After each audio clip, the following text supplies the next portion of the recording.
Ok, bueno, continuando con todos estos temas en cuanto a las lesiones de hombro proximal, ahora vamos a hablar un tema muy importante conocido como el síndrome de manguito rotador. ¿En qué consiste esto? Bueno, otra vez recordamos en qué componentes forman parte de este manguito rotador. Recordamos lo que es el subescapular en la parte anterior y desde la parte superior hasta el posterior tenemos el supraespinoso, infraespinoso y redondo menor, ¿sí? Estos comprenden lo que es el manguito rotador. Ahora recordaremos qué movimientos realiza el hombro. El hombro tiene un movimiento conocido obviamente como el de abducción, separar la extremidad del tronco, un movimiento de aducción, que es pegar la extremidad al tórax. Obviamente por la combinación de los movimientos, esta aducción puede ir un poco más allá, de acuerdo del tórax, con el juego del hombro. Tenemos el movimiento de lo que es la flexión del hombro hacia adelante, ¿sí? Perdón, la extensión del hombro y lo que es la flexión del hombro hacia atrás, y lo que tenemos la circunducción, que es la suma de estos movimientos, ¿de acuerdo? Entonces todo esto es a expensas de un manguito rotador, ¿sí? Otro movimiento, perdón, importante es llevar el brazo hacia atrás, las rotaciones, perdón.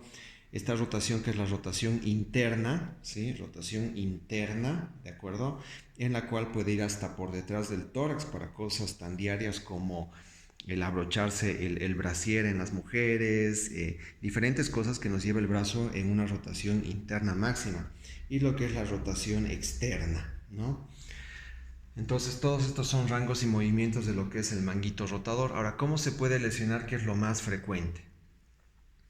Lo que pasa, y ahora analizamos que el acromion, este acromion que está por encima, sabemos que aquí además está lo que es la bursa, este acromion puede tener varias variantes anatómicas. Como están viendo, este acromion puede ir desde un acromion en variante muy plana hasta acromion que cada vez son más y más ganchosos.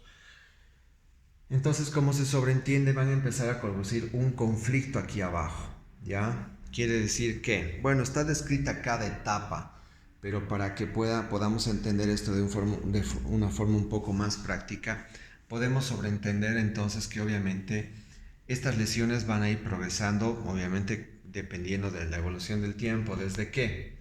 Obviamente desde una bursitis, que es lo primero que inflamará, una bursitis, ¿sí? La bursa que les hablé, que es muy compleja. Entonces esta bursitis puede ir desde una bursitis edematosa, una bursitis microhemorrágica, bursitis hemorrágica, una bursitis cicatrizal, fibrosa, ¿sí? Una bursitis calcificada, o sea, hagan de cuenta que una bursa de mucho tiempo hasta ya puede ser como un cuerpo extraño, ¿sí? Y por supuesto, finalmente, la destrucción de la bursa. Imagínense qué pasa por debajo de la bursa. Obviamente, cuando ya no cumple una función de amortiguar o deslizar. Por supuesto que lo siguiente que se empieza a comprometer es el ligamento supraespinoso, ¿sí? Quiere decir que este paciente, ya desde que presenta las bursitis, no me está pudiendo abducir el brazo, ¿sí? Primero, y esto ténganlo en mente, primero, por un proceso inflamatorio, o en mente dos, porque posiblemente ya después de la evolución de esto, este supraespinoso ya se rompió. Entonces no tiene la capacidad de la abducción, ¿sí? Entonces estoy resumiendo un poco la evolución en la cual puede ir este pinzamiento. Es un pinzamiento subacromial, ¿de acuerdo? Hasta llegar finalmente a la ruptura. ¿Cómo llegamos al diagnóstico y sabemos en qué etapa estamos para saber qué cosa hacer? Entonces, acá siempre sigue sirviendo todavía lo que es la radiografía, una RX-AP de hombro, ¿sí? También ahora en este tipo de lesión sepamos que existe una RX-AP verdadera, una RX-AP verdadera de hombro. ¿Y por qué? ¿En qué consiste? Recordemos que, bueno, normalmente el hombro no mira perpendicular. Digamos, si yo me pongo contra el chasis de la radiografía, no mira de forma perpendicular. Lo que sucede normalmente es que cuando nosotros tenemos una AP regular, el hombro junto con su glenoide, perdón, el dibujo, pero lo que quiero que vean es esto. que el hombro, que la cabeza humeral con relación a la glenoide a veces y normalmente se sobreponen. Entonces nosotros queremos ver realmente cómo está en perfecto estado este húmero, ¿sí? En relación a su glenoide. Entonces la AP verdadera es cuando los rayos X penetran a 45 grados de angulación con relación al hombro, ¿sí? Ya no entra perpendicular, entra a 45 grados y nos permite ver esta relación para poder ver cómo está funcionando todo ahí dentro del hombro, ¿sí? Entonces, radiografía. Obviamente esto nos denota lo que es la parte articular. Dirán, pero ¿y cómo valoramos la bursa si se trata de una estructura blanda? No sirve de mucho, ¿por qué? Porque como les indiqué, me podría mostrar calcificaciones. Esto nos demostraría el tiempo de evolución de esta lesión. Si encontramos calcificaciones, por supuesto que esta lesión ya lleva mucho tiempo, ¿sí?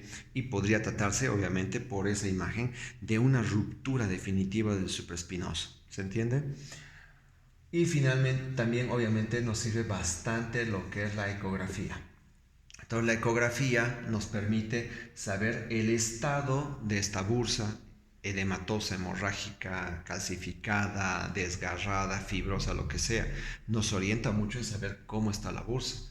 Y por supuesto que también nos explora finalmente lo que es el supraespinoso y nos dice si está roto, está íntegro o qué se puede hacer, ¿sí? Entonces, dependiendo de la etapa de este pinzamiento subacromial en que podemos ir desde infiltraciones de la bursa se puede infiltrar con corticoides para controlar la inflamación, ¿de acuerdo? Hasta etapas más tardías quirúrgicas en las cuales una bursa que ya no sirve se la reseca, se la saca, se hacen plastías del acromio, se reseca la parte del acromio que es muy ganchoso y lesivo, y por supuesto que se reinserta lo que es el supraespinoso, ¿sí? Entonces son plastillas que se pueden hacer en este mundo de lo que es un manguito rotador.